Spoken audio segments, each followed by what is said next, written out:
Hey guys, Brian Savage here with you. Big shout out to all my new subscribers. Thank you very much. I'm up over 300, and I know that's none in the YouTube world, but to me that's a big deal because I never expected this many people. Hi, Obi. Do you want to come say hi to everybody? Never expected this many people to actually look at this stuff, and I've made almost 100,000 total views, so thanks again for that, guys and gals.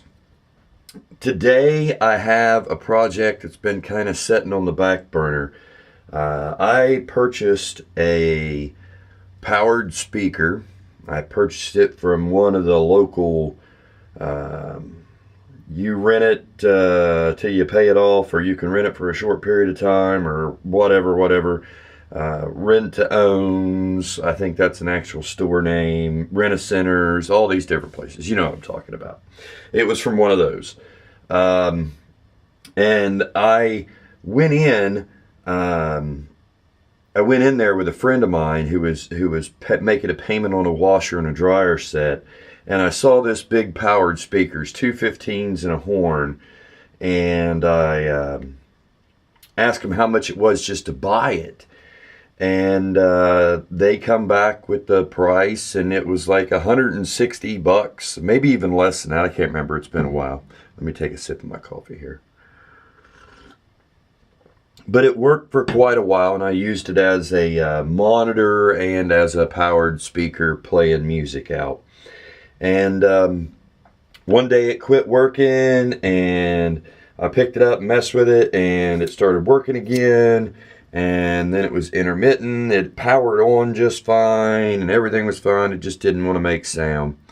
And so anyway, I took it out, and this is what it was. It was a this is gonna be upside down, isn't it? I'm gonna go make that out. Let's see here. An Edison M4000, and this has 2 channels. Bluetooth, SD card reader, all this kind of stuff. All kinds of different things in it. Again, I used very little of it, of the features that it did have, but I did use it. And as you can see, it's all solid state in here. There's your 4 outputs. And I looked forever, and I could not find out what was wrong with it. I thought maybe I had a capacitor, but then, you know, one of the big supply capacitors or something like that, but then it wouldn't have powered on and all this or something. But anyway, I finally figured it out, and yep, right there. You'll never be able to make this out, I'm sure, and I'm sorry for that. Whoa, easy, Brian. Let me see if I can get my little pointer stick here. Right there on the circuit board. And that solder joint right there is loose. And that goes to one of these large 5-watt resistors. This one right here. And that's the only thing I can find wrong with it throughout the whole system. Now, I've been using this cabinet that this came in. I just took a piece of plywood and measured it out and drilled these holes and put it in there and put a jack, wired the speakers to just a regular jack, and then I'm using an external power amp. Oh, excuse me, get them dry this morning. But my goal was to fix this, and I set it aside, and I haven't touched it for a while. So this, and this are speaker leads. There's an LED in the cabinet itself that goes in one of these other plugs. Here or here. One of these two, and then one of them wasn't used or something like that. I can't remember now what's actually still in the cabinet. Which I'm not worried about that, because I can always just put it all back in there. But what I do want to do is I want to flow some solder back here in this little joint that's bad.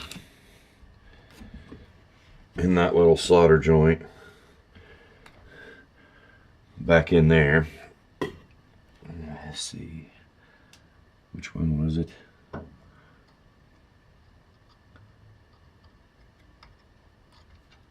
There it is. Right there. I don't know if you'll be able to see it back in there. Let's see if I can touch it again. Back in there. Boy, and it's way back in there. Got my Honda Donda soldering iron, and I like this one because it has this LED on it, because like when you're in little places like this, I can get down in there.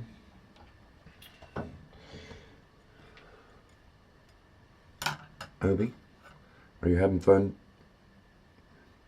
Yeah, I want you to pay attention to that stick, because you do not want to try to touch this one, buddy.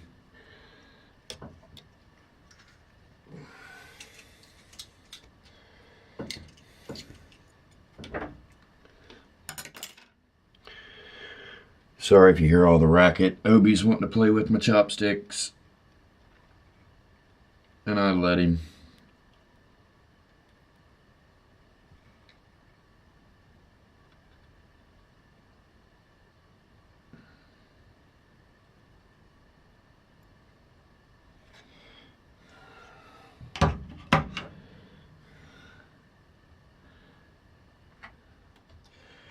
Sorry guys, I see you're gonna see a little jump there.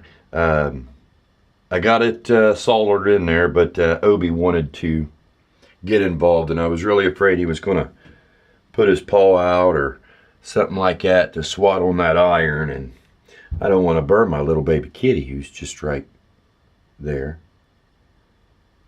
Obi. Now, any other time he'd want to be right in front of the camera, but I got it done, all soldered inside, just that one joint. I went ahead, and when I had to make the speaker usable as a monitor and just use an external power amp, I just clipped off the wire, the leads to the speakers. Just clipped them off. So I went ahead and took those out of the board. There's two more right here. Those two ran up to the horn. The horn was, I don't know, aluminum drive or something. I don't know. It's not an expensive speaker by any means. Buy it new. The quality wasn't all that, and I really didn't like the sound of the horn anyway. So I probably won't reconnect that. Looking here, we got, what did I tell you? When he was ready to go, he'd go. We have a 10 watt resistor. If I'm tracing this stage out, and then this capacitor, that little disc capacitor, what is that? Am I going to be able to read it? Is it even written? What? It's like trying to find the angle. I'm gonna change the lighting here real quick. Woo, yeah, there we go. There's some light.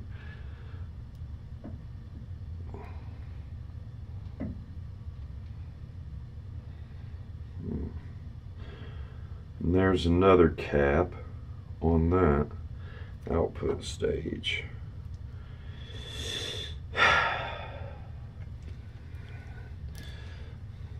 I looked and I did not find a schematic for this anywhere.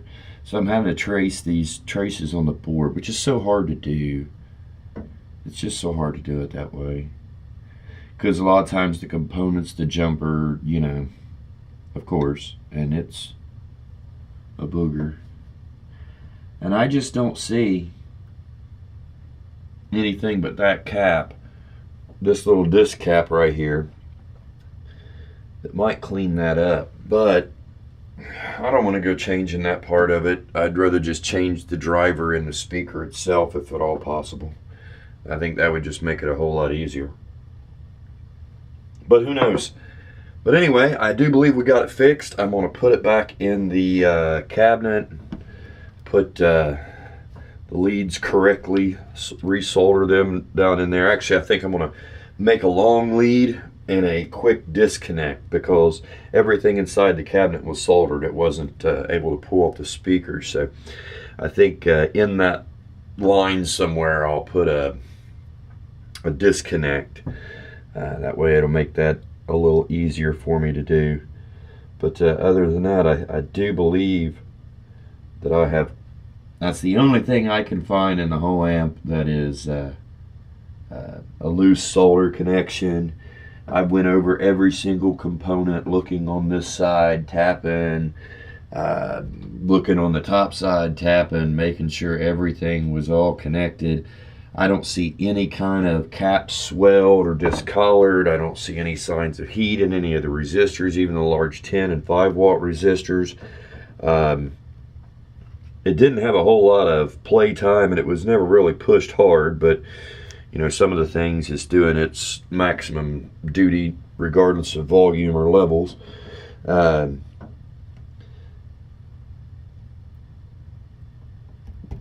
That's all I can find. If you guys have a schematic on this, or anybody out there does, let me know. Shoot it in the comments, and we'll get in touch, and I'd love to see it. But anyway, guys, till next time, share the music, share the love. Peace out.